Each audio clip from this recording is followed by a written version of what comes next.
کوتاہی ہو جائے گی، گناہ ہو جائے گا، لیکن اس کے فوراً بعد جلدی سے نیکی کر لینا، تمحوہا، تاکہ یہ نیکی اس گناہ کو مٹا دے۔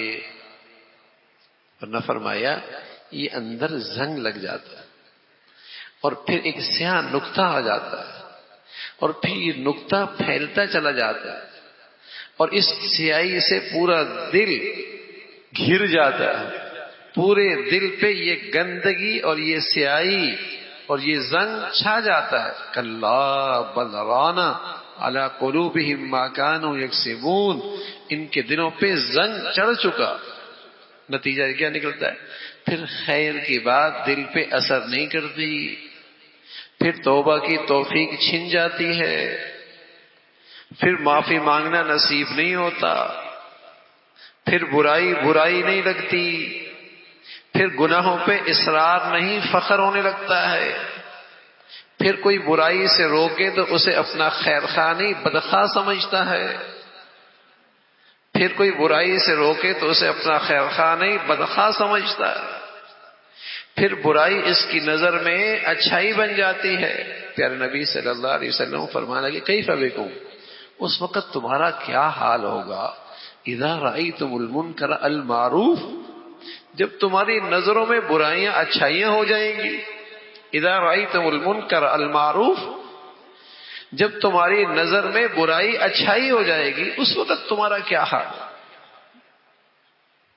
آدمی غلط کر رہا ہو اور اسے یہ احساس ہو کہ غلط ہے تو کوئی نصیحت کرے گا تو خیر خواہ سمجھے گا اور اس کی نصیحت کے قبول کرنے کی امید بھی ہے، توبہ بھی توفیق ہو جائے گی۔ لیکن اللہ حفاظت فرمائے اگر کیفیت یہ ہو جائے اور برائی کی سطح یہاں جا پہنچے کہ اس کی نظر میں برائی تو برائی ہی نہیں رہی، اب کوئی اسے نصیحت کرے گا تو اسے کم عقل سمجھے گا، اسے جاہل سمجھے گا، اسے اپنا خیر خواہ نہیں بدخواہ سمجھے گا، اس لیے کہ اس کی نظر میں تو یہ برائی اچھائی ہے۔ اور بدقسمتی سے آج معاشرے کی سطح یہاں پہنچ رہی ہے، آج معاشرے کی سطح گناہوں کی یہاں پہنچ رہی ہے۔ کتنی برائیاں ہیں جو زندگی کا حصہ بن گئیں، کوئی نہیں برائی مانتا، ورنہ برائیوں پر بھی کوئی فخر کرتا ہے، شرمندہ ہوتا تھا،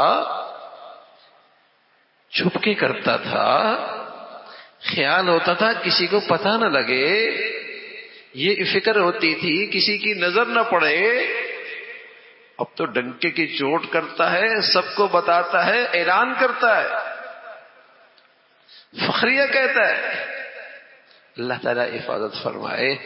گناہ کی نحوست یہ ہوتی ہے کہ گناہ پورے دل پہ چھا جاتا ہے اور اس کی سیاہی، اس کی ظلمت زنگ چڑھ جاتا ہے، زنگ، پھر خیر کی بات اثر نہیں کرتی۔